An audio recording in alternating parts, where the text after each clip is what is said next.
Hello, welcome back to Tokyo Ghoul Anime Review, episode number 6.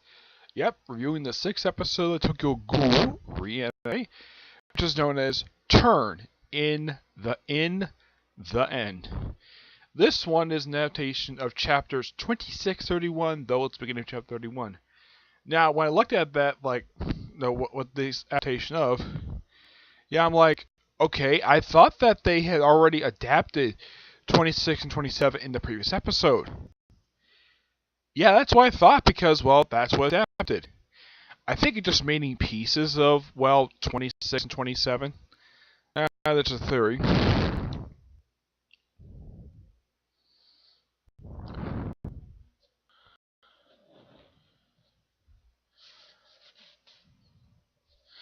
Yeah, I think some of the stuff that wasn't adapted for those two chapters were put in this one. Pretty much this picks up right after the last episode with Kaneki getting dragged up.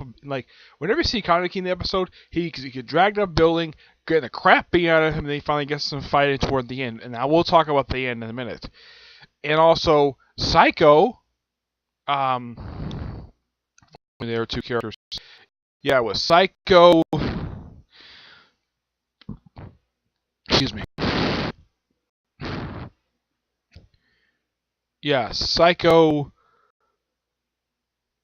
Yeah, I'm trying to remember people's names here. Yeah, the guy who wants credit. Yeah, he gets taken out of that big woman's mouth. Let's see here. Okay, here we go. Selzru. Yeah, him and Psycho basically take out Nutcracker along with Dove. Yeah, they finally take her out after she's been in the series since episode 2. So after being in the series for, it's been 5 episodes since her debut, and she's missed 1 episode, and she gets taken out by 3 people. It was a pretty good fight that started in the last episode, and also that's for the Big Mom character. Juzuru comes in, helps out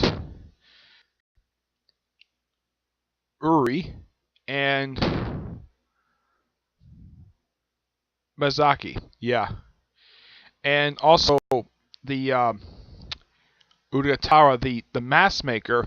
Yeah, he pops up for this episode. He doesn't do anything. You see him for a brief cameo because you hear Kaneki screaming over an intercom. Yeah, because Himari.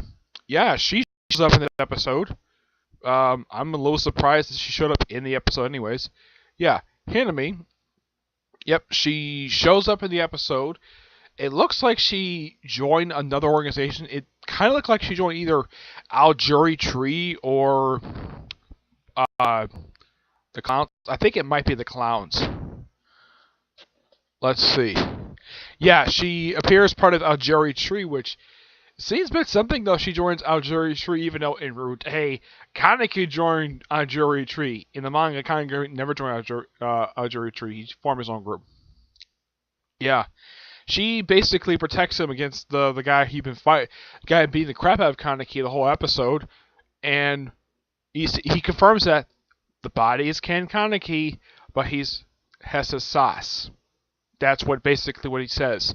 And then the ending of the episode kind of reminded me of the ending of season 1 of Tokyo Ghoul. Heck, they even brought back, and this was a surprise, they brought back the opening theme of the first season of Tokyo Ghoul. Yeah, it's a great song. I love it. And it is something that they actually threw this in at the end of this episode. Now, when they did it for the last couple times, usually they threw that song in, just saying the fact this is going to be the end of a particular season. Excuse me. In the case of this episode was the end of the auction arc in the anime, which in the anime itself didn't take very long. It only took about 4 episodes. Yeah, it was only 4. It was actually 3 episodes because episode 3 was set up for this particular arc, and then pretty much this wraps up with this particular episode. Yeah, after it's been going on for adaptation wise for about, I'd say, in manga was probably about, I think it's about 16 chapters. I think it was, a little over 16 chapters. I mean, the episode ends with Kaneki and the guy fighting the previous episode stabbing each other and about to do a big, more big brawl throughout the episode, to end the episode, and we also get a chance to see something also that's also reminiscent of the final episode for his first stage to Ghoul, and that it's the hallucination stuff. This is something that had been in the first season was seen with Rise.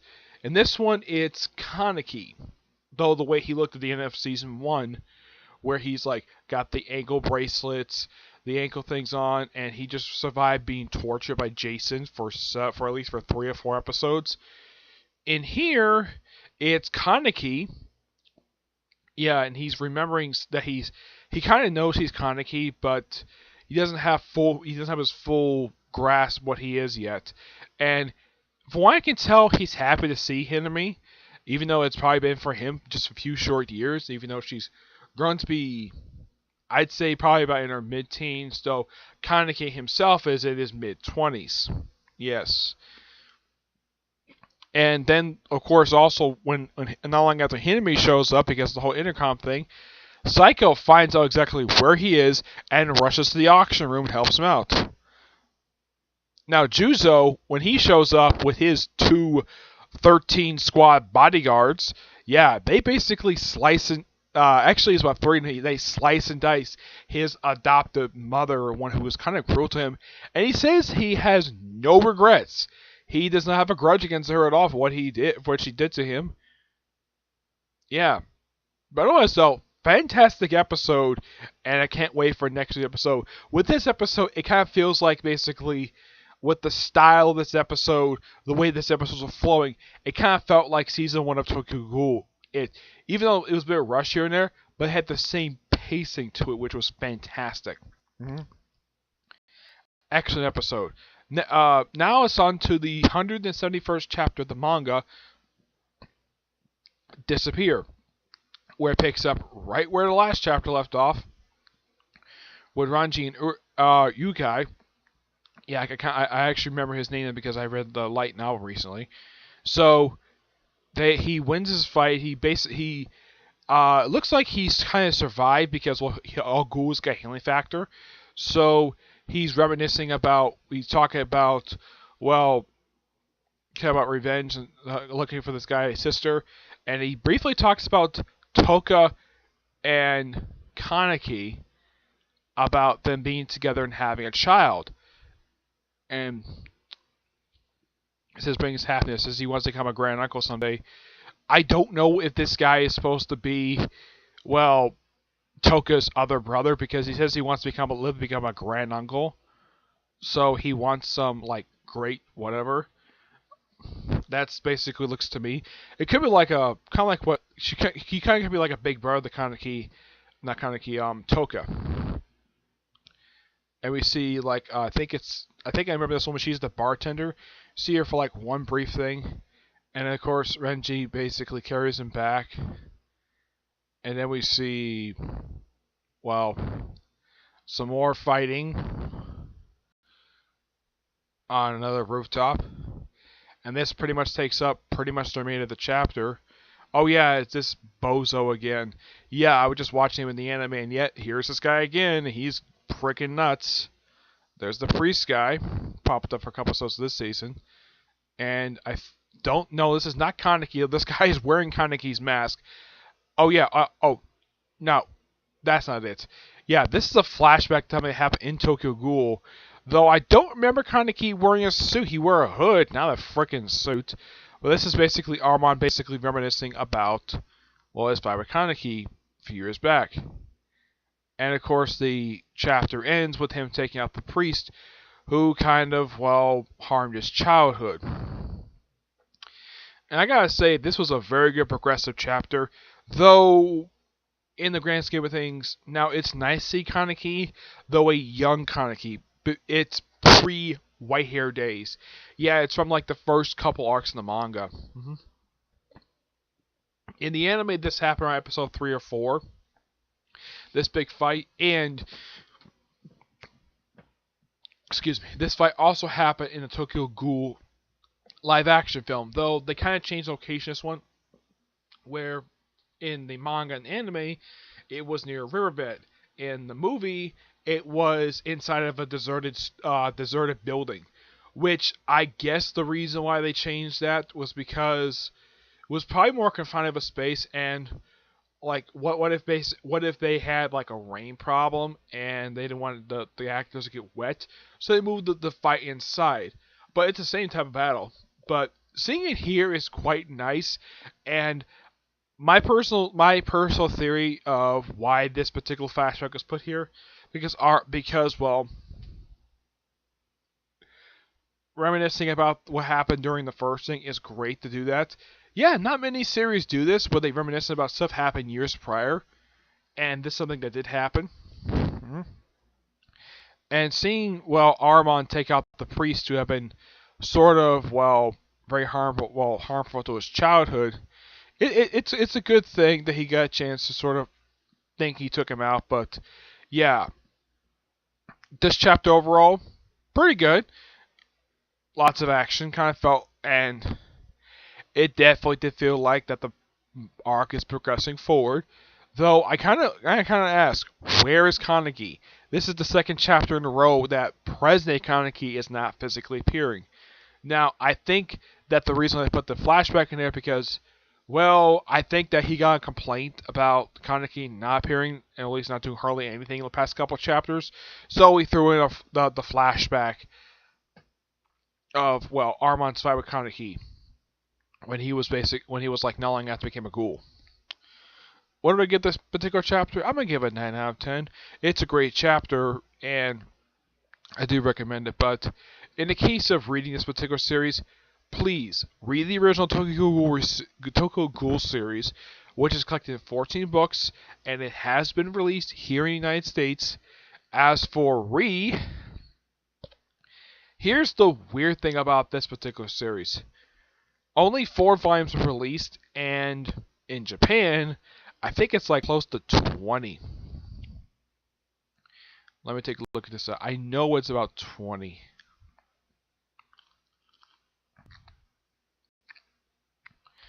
Let's see.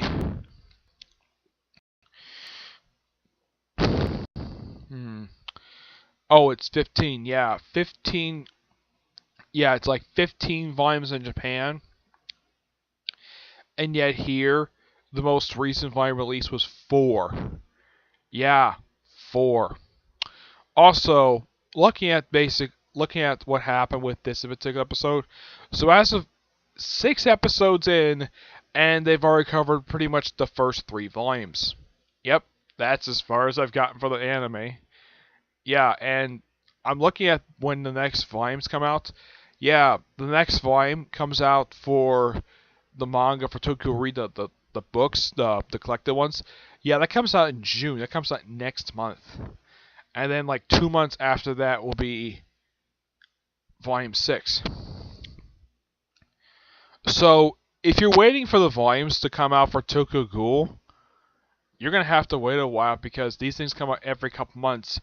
I think that they should release these things monthly so that, so these things can be read a lot faster and pretty much catch up to what is going on here. Let's see. I think that I know it's published a Weekly Shonen Jump. I think it's released here by Viz Media, if I'm not mistaken. I think it's Viz Media who has a license to publish it. Yeah, it's Viz Media. Yeah, that's the thing of Viz Media. They take their sweet time releasing stuff. They're great at basically translating stuff into English, the manga, and the light novels, and dubbing. The biggest problem is releasing the stuff. They take their sweet time. Funimation does not take the sweet time when it comes to releasing stuff at all. Nope, they release... Now, they don't do manga, but they do lots of dubbing, and they do generally dub pretty much almost everything. Whenever they do anything dubbing-wise, they generally do get released out a good period of time. Though, one thing I've noticed, though, for the past 2 episodes of Tokyo Ghoul Re, the dub episode for this particular one has not been released. I had to watch this episode subbed. Yeah, I had to watch this week's episode subbed because the dub was not released at all. And I have no idea why Funimation did this, where apparently for the first episode they released it the same day as episode 1. For episodes 3 and 4, the dub episode for these two were released the day after it was aired in Japan, and yet for this episode and the previous one, with the previous episode, it wasn't released until today. Yeah, the dub episode for last week's episode, the dub for last week was released today, and I think this is quite stupid upon Funimation to release the dub for this thing about a week after it comes out. I don't know what is up with them when it comes to that, but that's another time. Now, what? Oh yeah, I almost got the name of the episode. Turn in the End. Yeah, that's the name of the episode. Next week's episode is called Days of Recollections. This looks like the episode. Looks like Kaneki's gonna get his memories back, and also from the looks of the way the images, I was seeing the images, it looked like that Edo, the author, who Kaneki's a big fan of, it looks like she's gonna show up next episode, and looks like you'll see some mass ceremony, maybe some stuff that happened just before the start of the thing, but who knows.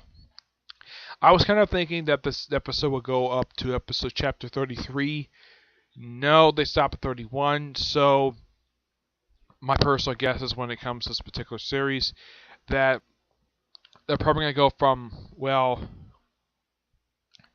unless of course they decide to adapt the couple one-shots they put in the actual books themselves, it's probably going to go from chapters like, it's probably going to pick up right where 31 left off,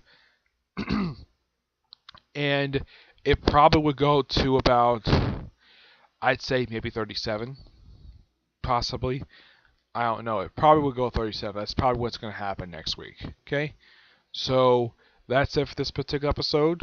Stay tuned next week for episode 7, Day Recollections, and of course, 172nd chapter for the manga. And I am planning on doing another Comic Corner. I'm not going to do one tonight because it's getting kind of late. I will do one tomorrow, and hopefully, just hopefully, I might do in the future my first review of Vampire Knight. Yeah, but you'll find out about that tomorrow.